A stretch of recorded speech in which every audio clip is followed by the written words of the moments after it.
हर रोज एक नई कहानी देखने के लिए चैनल को सब्सक्राइब करें और बेल आइकन को दबाना ना भूलें।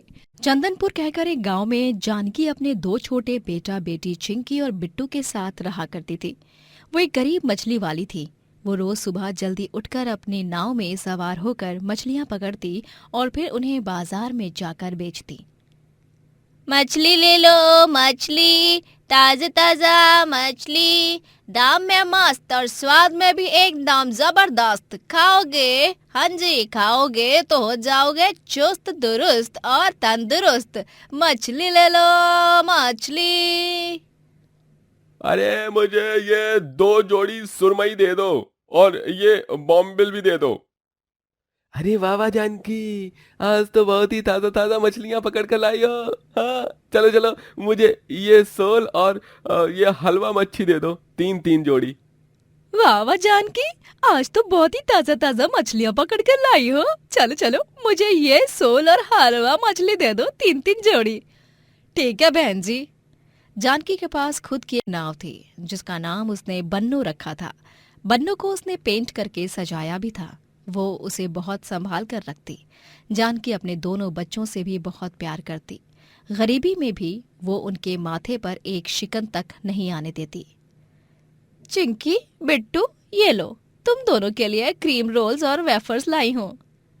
ये लेकिन ये सिर्फ आज के लिए। हाँ, रोज रोज जिद की तो फिर कभी नहीं दूंगी। चलो अब इसे खा लो, फिर पढ़ने बैठना। हाँ लेकिन माँ, इन क्रीम रोल और वेफर को खाकर तो मुझे गहरी कुंभकर्ण जैसी नींद आएगी। मैं कुछ देर सोऊंगा फिर पढ़ लूंगा। हाँ माँ, आप भी तो कहती हो ना कि नींद सेहत के लिए बहुत जरूरी है। और ड्रामा और नौटंकी की दुकानों, चुपचाप खाकर पढ़ने बैठना है तुम दोनों को। मैं मछली बेचने जा रही हूँ। नीतू दीदी से कहते जा रही हूँ कि आधे घंटे बाद घर पर एक चक्कर मारे और देखे कि तुम दोनों पढ़ रहे हो या नहीं। ठीक है बाबा, पढ़ लेंगे। हाँ मदर इंडिया, पढ़ लेंगे हम। आप निश्चिंत होकर जाओ। जानकी से बाकी मछुआरे बहुत जलते थे क्योंकि सबसे सुंदर नाव सिर्फ उसी के पास थी और वो नाव नदी और तालाब के बीचों बीच आसानी से जाती थी, जिससे जानकी बड़ी बड़ी मछलियां पकड़ पाती। खुद तो बड़ी बड़ी मछलियां पकड़ती है और हम यहाँ सिर्फ छोटी मछलियां पकड़ रहे हैं। अरे काश काश हमारे पास भी एक बड़ी सी नाव होती, बिल्कुल इसके बन्नों जैसी। बन्नो, क्या बात है, आज तो ये सारे मछुआरे हमारी तरफ ही देख रहे हैं। लगता है इन्हें हमसे जलन हो रही है। जलेंगे ही ना, मेरी बन्नो क्या किसी हीरोइन से कम है। चल, इनकी भी थोड़ी सी मदद कर देते हैं। जानकी का दिल बहुत बड़ा था। वो अपने साथ वाले मछुआरों की भी चुपके से मदद करती, चुपके से उनकी बाल्टियों में बड़ी बड़ी मछलियां डालकर। अरे दादा, ये क्या, ये मछलियां यहाँ हमारी बाल्टियों में कहाँ से आ गईं? अरे ऐसी मछलियों को पकड़ने के लिए तो हमारी नाव ठीक से तैर भी नहीं पाएगी पानी के बीचों बीच। अरे भाया, तू आम खाना, गुठलियां मत गिन। चाहे किसी ने भी दिया हो, हमें तो मिल गई ना, तो चिल कर मेरे यार। चल, अब इन बड़ी बड़ी मछलियों को हम ज्यादा दाम में बेचेंगे बाजार में। आज तो अपनी पार्टी ही पार्टी है। जानकी के जीवन में सब सही चल रहा था, लेकिन एक सुबह वो जब नदी किनारे आती है तभी अपनी नाव बन्नो को गायब देखकर हैरान परेशान हो जाती है। अरे नहीं, मेरी बन्नो, बन्नो, तू कहाँ चली गई बन्नो? भाई भाई, आपने मेरी बन्नो को कहीं देखा है क्या? वो एक बड़ी सी नाव है, वो उस पर डिजाइन भी बना हुआ है। नहीं देखा? हे भगवान, मेरी बन्नो। जानकी की सांसें ऊपर नीचे होने लगती हैं। बन्नो के गायब होते ही वो घबरा जाती है। वो उसे हर जगह ढूंढती है लेकिन वो उसे कहीं भी नहीं मिलती। 3 दिन बीत जाते हैं उसकी तलाश में, लेकिन बन्नो का कोई अता पता नहीं होता। इतने वक्त से जानकी को बन्नो से ही लगाव हो चुका था। ऐसे में वो उसके बिना टूट चुकी थी। जानकी फूट फूट कर रोती है। रो मत माँ, ये लो पानी पियो। बन्नो मिल जाएगी माँ, वो इसी गांव में होगी। उसके पैर थोड़ी हैं जो वो कहीं भाग जाए। उसे चुराया गया है बेटा, मैं जानती हूँ, और वो भी हमारे गांव वासी ने नहीं बल्कि किसी और गांव के वासी ने। खैर जो भी हो, मेरी बन्नो जहाँ कहीं भी हो, भगवान उसे सही सलामत रखे। जानकी धीरे धीरे बन्नो को भूलने लगती है क्योंकि उसे पता था कि अब वो उसे फिर कभी नहीं पा सकती। बन्नों के जाने के बाद जानकी अब सिर्फ छोटी छोटी मछलियां ही पकड़ पाती, क्योंकि अब उसकी नाव नहीं थी और ना ही नई नाव के खरीदने जितने पैसे थे। अरे जानकी, आजकल तू बड़ी बड़ी मछलियां क्यों नहीं बेचती? तू तो पहले कितनी बड़ी बड़ी और ताजी ताजी मछलियां बेचती थी। जी वो दरअसल मेरी नाव चोरी हो गई है और मेरे पास नई नाव खरीदने के लिए पैसे भी नहीं हैं। इसीलिए मैं जो पकड़ सकती हूँ उसे ही पकड़ के ला रही हूँ और बेच रही हूँ ताकि मेरे बच्चों का पेट भर सके। जानकी की आर्थिक समस्या दिन ब दिन बिगड़ती ही जाती है। उसके पास कभी कभी घर खर्च के लिए भी पैसे नहीं होते। वो बहुत से लोगों से किसी नाव की मांग करती है, लेकिन कोई भी उसे नाव नहीं देता। अरे वाह, ये तो बहुत ही बढ़िया सुझाव है। मैं तो अपने घर के बड़े आंगन में ही मछली पालन कर सकती हूँ। हाँ, मैं अब तय कर लिया है मैंने कि मैं यही करूँगी। जानकी अपने घर के आंगन में एक बड़ा सा पॉन्ड बनाती है और एक दिन के लिए एक आदमी से उसकी बड़ी नाव उधार लेकर सारी बड़ी मछलियों को पकड़कर अपने घर के आर्टिफिशियल पॉन्ड में छोड़ देती है। माँ, ये लो, इन सभी मछलियों के लिए ये सब्जी के पत्ते और उबले हुए चावल, और ये रहे मटर दाने। मेरे दोनों बच्चों, हाँ, कितने होशियार हो। धन्यवाद बच्चों। 1 से 2 महीने में सभी मछलियां साफ पानी में कई सारे बच्चों को जन्म दे देती हैं और मछली की खेती हो जाती है। उनकी संख्या बढ़ने के बाद जानकी उन्हें बाजार में अच्छे दाम में बेचती है और आगे जाकर वो अपनी एक फिश शॉप भी खोलती है। अरे जानकी जी, आपके शॉप की मछलियां वाकई में बहुत अच्छी और हेल्दी होती हैं। मेरी माँ जो दवाइयाँ खा खा कर ठीक नहीं हो रही थी, वो आपकी मछलियां खाकर ठीक हो गई। हाँ, बहुत सेहतमंद मछलियां हैं आपकी जानकी जी। हम तो अब हर संडे आपसे ही मछलियां खरीदेंगे, ये तो फिक्स है जी। जी आपका बहुत बहुत धन्यवाद। इस तरह गरीब मछली वाली जानकी ढेर सारे पैसे कमाकर अमीर हो जाती है और अपने बच्चों को भी बड़ी स्कूल में पढ़ने भेजती है और एक सुखद और समृद्ध जीवन जीती है। शिखरपुर नामक एक गांव में भूषण अपनी बीवी फाल्गुनी और 2 छोटे बेटे बेटी राधा और राजू के साथ रहा करता था। भूषण अपने खेत में सब्जियां उगाता था और उन्हें बाजार में जाकर बेचा करता था। सब्जी ले लो, सब्जी ताजा ताजा हरे भरे सब्जी, सब्जी ले लो सब्जी। अरे भाई साहब, मुझे 2 किलो भिंडी और टमाटर दे दो। अरे भूषण भाई, तुम्हारे खेत की सब्जियां पूरे बाजार में सबसे फ्रेश और स्वादिष्ट होती हैं। मुझे 3 किलो प्याज और 2 बड़ी जोड़ी मेथी देना, और साथ ही 20 रुपए का थोड़ा पुदीना भी डाल देना। जी शुक्रिया, मैं अभी आपकी सब्जियां पैक कर देता हूँ। भूषण अपने खेत में सब्जियों को बहुत ही प्यार और स्नेह से उगाता। गर्मी का मौसम आ चुका था। तपती धूप में भूषण सब्जियां बेचता। उसकी बीवी उसे रोज जाते समय ठंडा ठंडा नींबू पानी बना कर देती। जल्दी करो फाल्गुनी, मुझे देरी हो रही है बाबा। ये लीजिए, वो पड़ोस वाली लतिका जी है ना, उनके यहाँ फ्रिज से बर्फ लेने गई थी। वो इतनी अमीर हैं, लेकिन उनमें रत्ती भर का घमंड नहीं है। उनके घर गई तभी ऐसे लगा जैसे रेगिस्तान से हिमाचल की पहाड़ियों में चली गई क्योंकि उनके घर में तो हर तरफ एसी लगी हुई थी। काश हमारे पास भी एसी होता। दिन में सपने मत देखो और जल्दी से ये नींबू पानी का गिलास मुझे पकड़ा दो, ताकि मैं इसे पीकर सब्जी बेचने के लिए निकलूं। एक तो पहले ही सूरज सर पर चढ़ चुका है और आज बहुत लेट भी हो गया है। भूषण ठंडा ठंडा नींबू पानी पीता है और वो सब्जी बेचने निकल पड़ता है।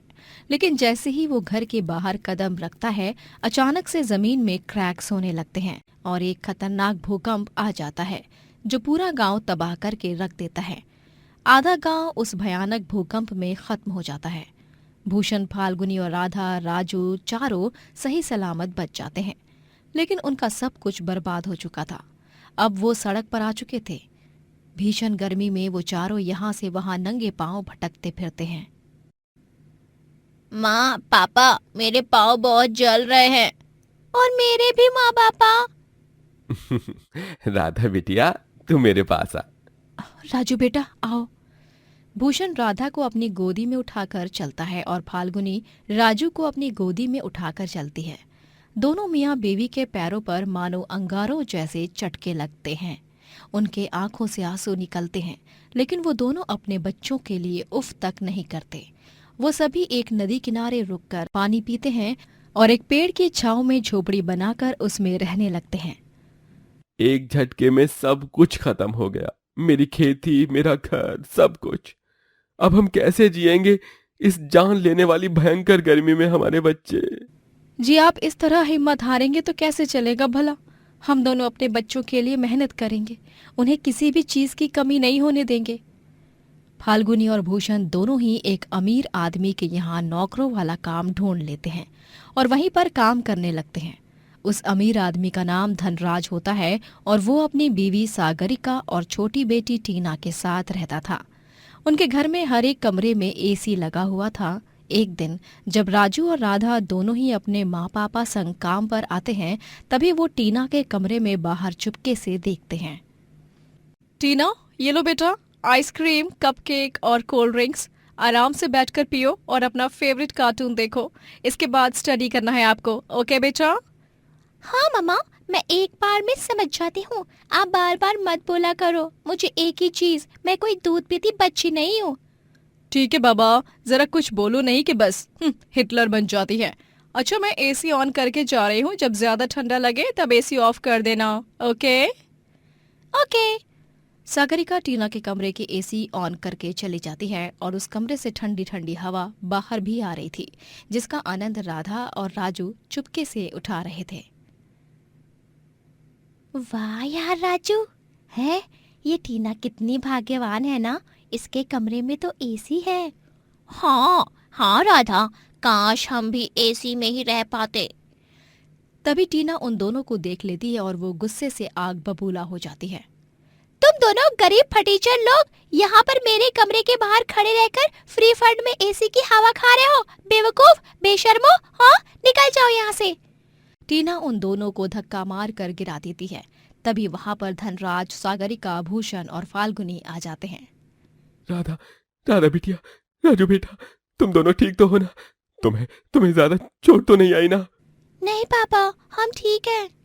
पक्का ना बच्चों? हाँ माँ, पक्का। मम्मा, पापा, ये दोनों गरीब मेरे रूम के बाहर खड़े होकर एसी की हवा खा रहे थे। सागरिका और धनराज गुस्सा हो जाते हैं और फाल्गुनी और भूषण को खूब सुनाते हैं। अरे तमीज वगैरह कुछ सिखाया है कि नहीं तुम दोनों ने अपने बच्चों को? हमने गलती कर दी जो तुम्हारे गंदे घटिया बच्चों को हमारे साफ और सुंदर से घर में आने दिया। इनसे कहो कि अभी के अभी यहाँ से रफा दफा हो जाए, वरना मुझसे बुरा कोई नहीं होगा। लेकिन मालकिन, मैंने कहा ना, निकालो इस कचरे को मेरे शीश महल से बाहर, वरना मैं तुम दोनों को काम से हटा दूंगी और किसी और को रख लूंगी। समझ गए तुम दोनों? मजबूर और लाचार फाल्गुनी और भूषण राधा और राजू को झोपड़ी वापस जाने कहते हैं और वो दोनों भी बिना कुछ कहे चुपचाप चले भी जाते हैं। कुछ दिनों बाद थोड़े बहुत पैसे आने के बाद वो लोग एक छोटे से किराए के मकान में शिफ्ट हो जाते हैं। तभी माँ पापा, हम अब एक घर में रहने तो आ गए, लेकिन यहाँ पर तो सिर्फ एक पंखा ही है। क्या हम अपने घर में एक एसी लगा लें? हाँ माँ पापा, हमें भी टीना की तरह एसी के कमरे में रहना है और ठंडी ठंडी हवा खाते हुए सोना है। हाय, कितना सुंदर लगेगा फिर तो। मुझे माफ कर दो मेरे बच्चों, लेकिन मैं तुम्हारी ये मांग पूरी नहीं कर सकता, क्योंकि हम इतने पैसे नहीं कमाते जो हम एसी खरीद सकें। माफ करना बच्चों, माफ करना।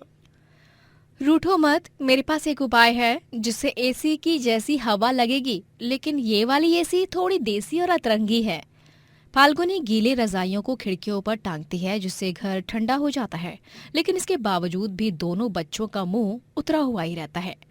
फाल्गुनी और भूषण भी बहुत दुखी होते हैं।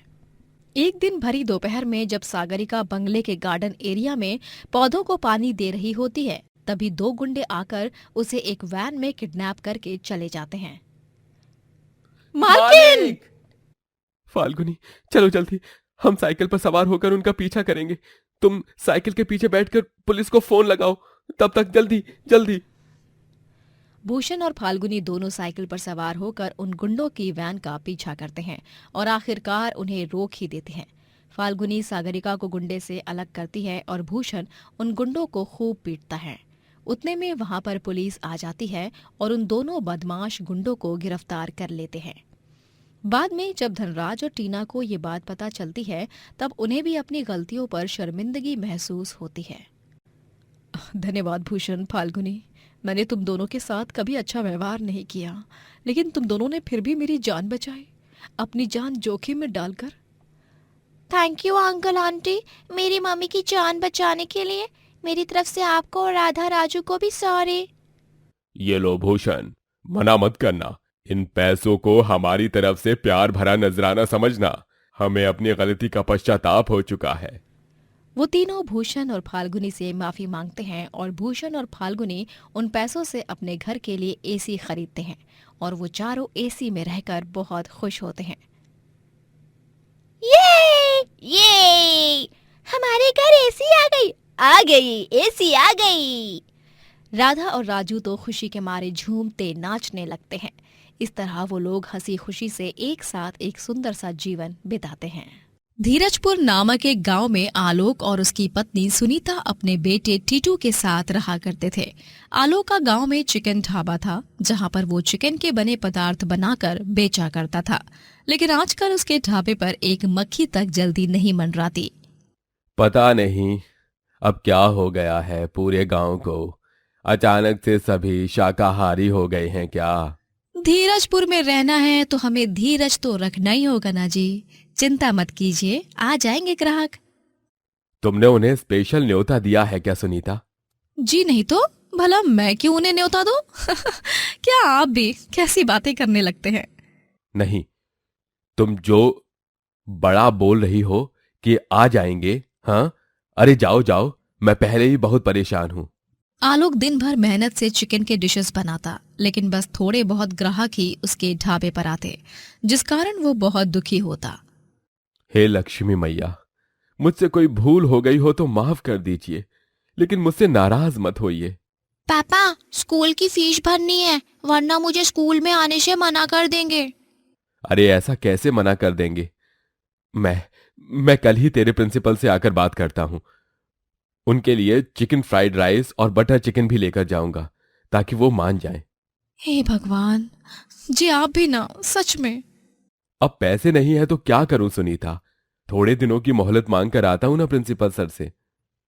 आलोक टीटू के स्कूल प्रिंसिपल के लिए स्पेशल बटर चिकन और चिकन फ्राइड राइस बनाकर ले जाता है, जिसे देखकर प्रिंसिपल चौंक जाते हैं। ये क्या है आलोक जी? आप इस तरह स्कूल में टिफिन नहीं लेकर आ सकते हैं। खाना है तो स्कूल कैंटीन में जाकर खाइए। प्रिंसिपल सर, दरअसल वो मेरा चिकन ढाबा है, लेकिन वो कई दिनों से ठीक से चल नहीं रहा।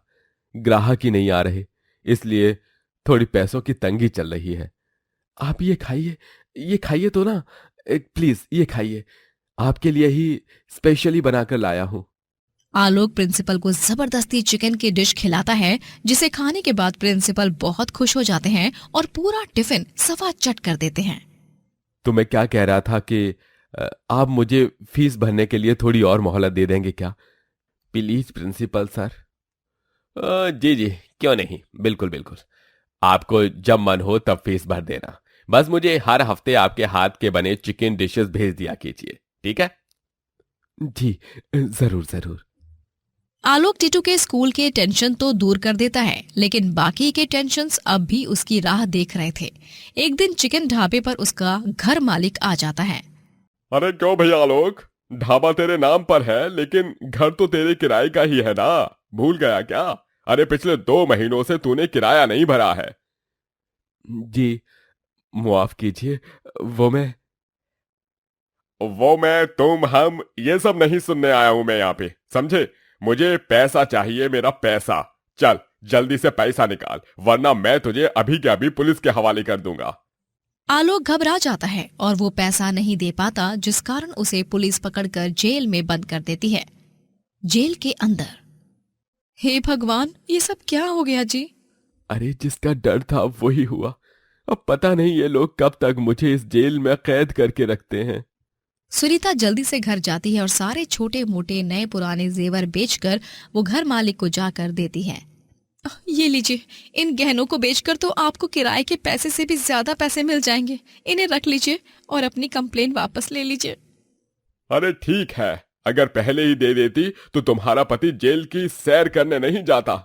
घर मालिक जेल जाता है और अपनी कंप्लेंट वापस ले लेता है, जिसके बाद आलोक को जेल से रिहा कर दिया जाता है। अब आलोक पर अपने ढाबे का फैसला लेने की नौबत आ चुकी थी। बस बहुत हो गया जी, अब आपको ढाबे का फैसला तो लेना ही पड़ेगा, क्योंकि इस गांव में रहकर तो कोई भी आपके जायके का स्वाद चखने से रहा। मैं तो कहती हूँ बेच दीजिए इसे और शहर चलिए। गांव की जनसंख्या बहुत कम है, लेकिन शहर में वहां पर ऐसा नहीं होगा। वहां की जनसंख्या भी ज्यादा है और वहां पर ग्राहक भी ज्यादा होंगे। लेकिन सुनीता, इस ढाबे को मैंने कितनी मेहनत से खरीदा था, ये तो तुम जानती ही हो ना। खैर, जो तुम कह रही हो वो भी सही है, हमारी भलाई शहर जाने में ही है, लेकिन उसके लिए भी तो पैसे चाहिए ना। हमारे ऊपर इतना सारा कर्ज है, इस ढाबे को बेचकर जो पैसे मिलेंगे वो सारे कर्ज चुकाने में ही निकल जाएंगे। वो बात भी है जी। आलोक और सुनीता को समझ नहीं आता कि क्या करें और क्या नहीं। फिर भी वो अपने चिकन ढाबे को बेचने का फैसला लेते हैं। ये लो भाई, इस मकान की चाबी। मैं दिल पर पत्थर रखकर तुम्हें अपना ढाबा दे रहा हूं, जो मेरी जान से भी प्यारा था मुझे। अरे भाई साहब, सेंटी मत होइए, मुझे पूरा भरोसा है आपके साथ आगे जो भी होगा अच्छा ही होगा। अरे भाई, अच्छा होना और मेरे साथ, ये तो मुश्किल ही नहीं, नामुमकिन है। आलोक ढाबे को बेचकर जो पैसे आते हैं उनसे अपना सारा कर्ज चुका देता है। उसके बाद थोड़े ही पैसे बच जाते हैं। आलोक अब अपने दोस्त मटरू के साथ एक नई नौकरी ढूंढने लगता है, क्योंकि गांव से शहर जाकर रहने के लिए तो उसके पास जरा भी पैसे नहीं बचे थे। मटरू भाई, मुझे ऐसे नौकरी चाहिए जिससे अच्छी तनख्वाह आए। अरे भाई, आजकल अच्छी तनख्वाह वाली नौकरी मिलना बहुत कठिन हो गया है मेरे भाई, इसीलिए जो नौकरी मिलेगी उससे खुशी खुशी गले लगा लेना। आलोक को बड़ी ही मुश्किल से एक मिल में नौकरी मिलती है, वो भी 10,000 प्रति माह की तनख्वाह वाली। मजबूरी में वो उस नौकरी को करने के लिए हाँ तो कह देता है, लेकिन अंदर ही अंदर उसे इस बात की चिंता सताती है कि वो 10,000 में अपना घर कैसे चलाएगा। तभी रास्ते में घर लौटते वक्त चिंता के मारे आलोक रास्ता भटक जाता है। उसे एक खुफिया बंगला दिखाई देता है, जिसकी खिड़की पर वो डॉन पिंटू सिंह को देखता है। अरे ये मैं कहाँ आ गया? ये तो दूसरा गांव है। और ये क्या, इस खंडर जैसे बंगले में ये डॉन पिंटू सिंह? इससे तो धीरजपुर की पुलिस कब से ढूंढ रही है। इसे ढूंढ निकालने वाले व्यक्ति को तो 5 करोड़ का इनाम भी मिलने वाला है। आलोक अपने दिमाग की बत्ती जलाता है और फौरन अपने गांव की पुलिस को उस बंगले पर ले जाता है और पुलिस आखिरकार डॉन पिंटू सिंह को पकड़ ही लेता है। तुमने बहुत ही समझदारी और बहादुरी वाला काम किया है आलोक। ये दरिंदा डॉन पिंटू सिंह, इसने न जाने कितने लोगों को लूटा है। अब तेरा खेल खत्म डॉन पिंटू सिंह। आलोक को पैसों का हार पहनाया जाता है और उसका पूरे गांव के सामने सम्मान और सत्कार किया जाता है। आलोक पूरे 5 करोड़ का इनाम जीत जाता है। किस्मत ने उसके आगे इतनी मुश्किलें खड़ी की, लेकिन उसे आखिरकार खुशियां मिल ही गई। आलोक सुनीता और टीटू के साथ शहर जाता है और वहां पर अपना बड़ा रेस्टोरेंट खोलता है। वो तीनों एक बंगले में रहने लगते हैं और आलोक का रेस्टोरेंट कुछ ही दिनों में बहुत नामचीन हो जाता है, क्योंकि सभी को उसके हाथ की बनी चिकन डिशेस बहुत पसंद आती हैं। मुंबई शहर में गर्मी ने अपनी दस्तक दे दी थी और हर जगह अगर कोई आइसक्रीम बिक रही थी वो थी हेवेंस आइसक्रीम। राजशेखर उस आइसक्रीम कंपनी का मालिक था। वो एक बड़े से बंगले में अपनी बीवी गीतांजलि और 20 साल की बेटी कोयल के साथ रहता था। कोयल भी बहुत स्वादिष्ट और अनोखी अनोखी आइसक्रीम्स बनाती थी। अरे वाह कोयल बेटा, तुमने तो वाटरमेलन और स्ट्रॉबेरी का क्या मिश्रण किया है। Fabulous ice cream. और ये रसगुल्ले वाली आइसक्रीम, ये भी बहुत अमेजिंग है बेटा। सच में तुम और तुम्हारे ये सुंदर सुंदर और अतरंगी आइसक्रीम के फ्लेवर के आइडियाज बहुत खूब। थैंक यू सो मच मम्मा पापा। कोयल बेटा, तुम्हारी सजेस्ट की हुई कीवी और चॉकलेट मिक्स फ्लेवर वाली आइसक्रीम की बहुत सेल्स हो रही है। बेटा, तुम हमारी कंपनी का नाम रोशन कर रही हो। तुम्हारे आइडियाज और तुम्हारी क्रिएटिविटी फर्स्ट क्लास है। कल को अगर मुझे कुछ हो गया या फिर हमारी कंपनी को कुछ हो गया तो फिर तुम हेवेंस आइसक्रीम की शान कायम रखना बेटा। कोयल के घर के बाहर एक रूम था जिसके अंदर सारी पुरानी चीजें रखी थी। एक दिन जब वो और गीतांजलि उस रूम में कुछ ढूंढने आते हैं तभी उसे एक बहुत ही अतरंगी स्टाइल वाली मोटर बाइक दिखाई देती है। अरे वाह मम्मा, ये मोटर बाइक ये तो बहुत ही कूल है। ऐसी मोटर बाइक तो मैंने आज तक नहीं देखी और इसका डिजाइन भी कुछ अलग सा लग रहा है ना मम्मा, और काफी हटके है। ये किसकी है और यहाँ इस सड़े हुए रूम में क्या कर रही है? कोयल बेटा, ये तुम्हारे दादाजी ने अपने हाथों से बनाई थी, उनकी याद में इसे रखा गया है। लेकिन मुझे ये नहीं पता था कि ये इस पुराने खंडहर जैसे कमरे में है। मैं कल सुबह स्टाफ से कहकर इसे बंगलों के अंदर शिफ्ट करवा देती हूँ। हाँ मम्मा, लेकिन एक बात तो तय है, मैं इस मोटर बाइक को एक दिन जरूर बाहर निकालूंगी और इस पर बैठकर सवारी करूंगी। बहुत मजा आएगा। ऊपर से इतनी हटके मोटर बाइक देखकर सभी मुझे ही अटेंशन देंगे। उससे पहले अपने 3rd ईयर की फाइनल एग्जाम्स पर ध्यान दो। जाओ पढ़ाई करो। हाँ हाँ माता श्री। अगले दिन कोयल जब कॉलेज से घर लौटती है तब वो बंगले को जलते हुए देखती है और ये भयंकर दृश्य देख उसकी आंखें फटी की फटी रह जाती हैं। नहीं, मेरा घर, मेरे मम्मा पापा, ऐसा नहीं हो सकता। मम्मा पापा। कोयल की तो मानो दुनिया ही खत्म हो चुकी थी। घर जलने के साथ साथ तिजोरी के सारे पैसे भी जल जाते हैं।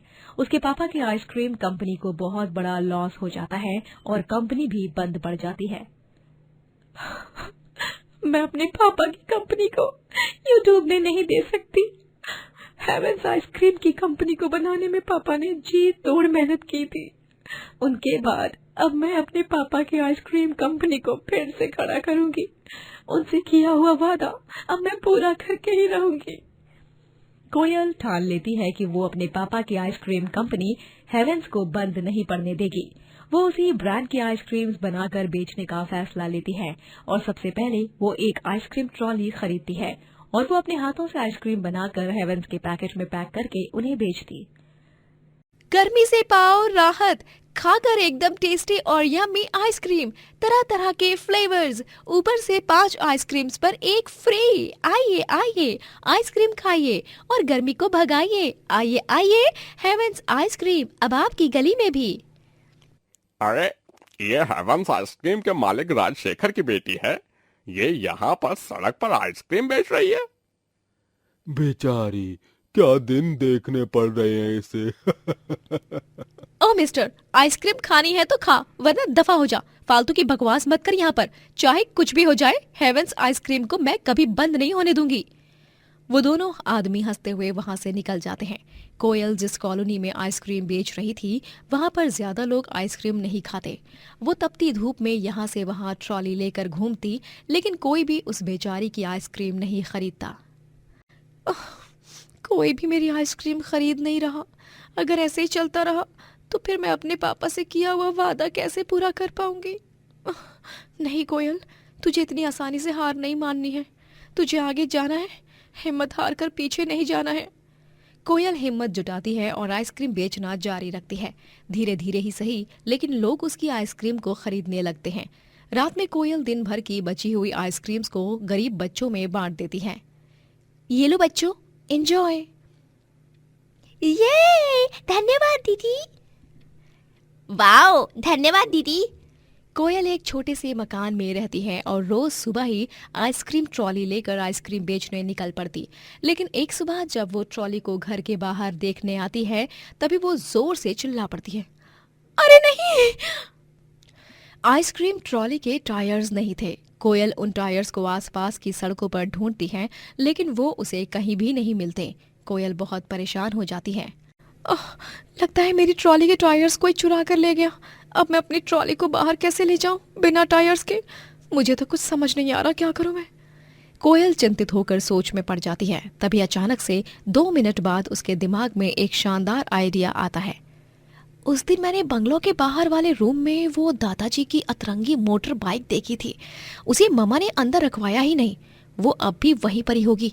क्यों ना मैं उसे और इस बिना टायर की ट्रॉली को एक साथ अटैच करूं और एक मोटर बाइक आइसक्रीम ट्रॉली बनाऊं। हाँ, यही सुपर आइडिया है। Go for it Koyal, go for it. Koyal अपने जलकर राख हुए बंगले के बाहर के उस पुराने रूम में जाती है और अपने दादाजी की मोटर बाइक के साथ आइसक्रीम ट्रॉली की आधी बॉडी को अटैच कर देती है। इस बहाली के बाद वो उस मोटर बाइक आइसक्रीम ट्रॉली को सजाती है और हेवेंस कंपनी के लोगो का बोर्ड मोटर बाइक के सामने भी लगाती है। फाइनली मैंने कर दिखाया। कितनी सुंदर लग रही है मेरी ये मोटर बाइक आइसक्रीम ट्रॉली। हाय, इसे किसी की भी नजर न लगे। भला यह ले लूं। कोयल मोटर बाइक आइसक्रीम ट्रॉली पर आइसक्रीम्स बेचती और वो हेवेंस कंपनी को फिर से आगे ले जाने में कामयाब होने लगती। हमने हेवेंस आइसक्रीम को बहुत मिस किया। थैंक यू, हमें फिर से इसे खाकर आनंद उठाने का एक और अवसर देने के लिए। अरे हमेशा की तरह हेवेंस आइसक्रीम कंपनी की अनोखी फ्लेवर्स वाली आइसक्रीम्स, वो भी इस अनोखे मोटर बाइक और आइसक्रीम ट्रॉली के कॉम्बिनेशन से बने वाहन पर। वाह वाह वाह, फैंटास्टिक, मजा ही आ गया इतने टाइम बाद। ग्राहक फिर से अपनी फेवरेट हेवेंस आइसक्रीम कंपनी के आइसक्रीम को खाने का लुत्फ उठाने लगते हैं। कोयल रोज अपने मम्मा पापा की तस्वीर देखकर भावुक होती और उनका आशीर्वाद लेकर ही आइसक्रीम बेचने निकलती। मम्मा पापा, आप दोनों जहां कहीं भी हो, मैं जानती हूँ कि आप दोनों अपना आशीर्वाद मुझ पर सदा बनाए रखोगे, लेकिन आप दोनों के बिना जीना बहुत मुश्किल है। हर रोज आपको याद करके मैं रोती हूँ। काश काश आप दोनों फिर से किसी तरह लौट आए। कोयल खूब पैसे कमाती है और फिर से हेवेंस कंपनी खड़ी करती है। पूरे शहर में फिर से हेवेंस आइसक्रीम बिकने लगती है। ऐसे ही एक दिन कंपनी में एक औरत रोते हुए कोयल के पास आती है। उसका नाम ईश्वरी होता है। कोयल बेटा मेरा नाम ईश्वरी है। मैं तुम्हारे पापा राजशेखर के दुश्मन अनुराग कपाड़िया की बीवी हूँ। दुश्मन? हाँ, अनुराग राजशेखर भाई साहब की तरक्की से खूब जलता था, इसीलिए उसने उसे और तुम्हारी माँ गीतांजलि भाभी को किडनैप करके अपने घर में बंदी बना लिया और तुम्हारे बंगलों को भी जला दिया। क्या? इसका मतलब ये है कि मेरे मम्मा पापा वो दोनों जिंदा हैं? हाँ, राजशेखर भाई साहब और गीतांजलि भाभी जिंदा है। अनुराग ने उन्हें अपना गुलाम बना कर रखा है। मैं तुम्हें उसके खुफिया बंगलों का पता देती हूँ ताकि तुम वहाँ जा सको। तुम जाओ, अपने माता पिता को उस राक्षस के चंगुल से बचा लो। लेकिन आप ये सारी जानकारी देकर मेरी मदद क्यों कर रही हो? आप तो अनुराग कपाड़िया की बीवी हो ना? हाँ बेटा, लेकिन उसने मुझे कभी अपनी बीवी जैसे नहीं रखा। मुझे मारता पीटता और खूब बुरा भला कहता। आज आखिरकार इतने सालों बाद मैंने वहां से भागने का फैसला लिया और तुम्हारी कंपनी का पता ढूंढकर सबसे पहले तुम्हारे पास आई। थैंक यू सो मच ईश्वरी जी। आप नहीं जानती आपने ये सब बताकर मेरी कितनी बड़ी मदद की है। आप चिंता मत कीजिए, मैं उस दरिंदे अनुराग कपाड़िया को सजा दिलवा कर रहूंगी। कोयल और ईश्वरी दोनों पुलिस टीम के साथ अनुराग के उस खुफिया बंगले पर जाते हैं। पुलिस उसे गिरफ्तार करती है और कोयल अपने मम्मा पापा से फिर से मिलती है। दोस्तों, अगर आपको ये कहानी पसंद आई तो लाइक करें, शेयर करें और कमेंट करके बताएं कि कहानी में आपको सबसे अच्छा क्या लगा।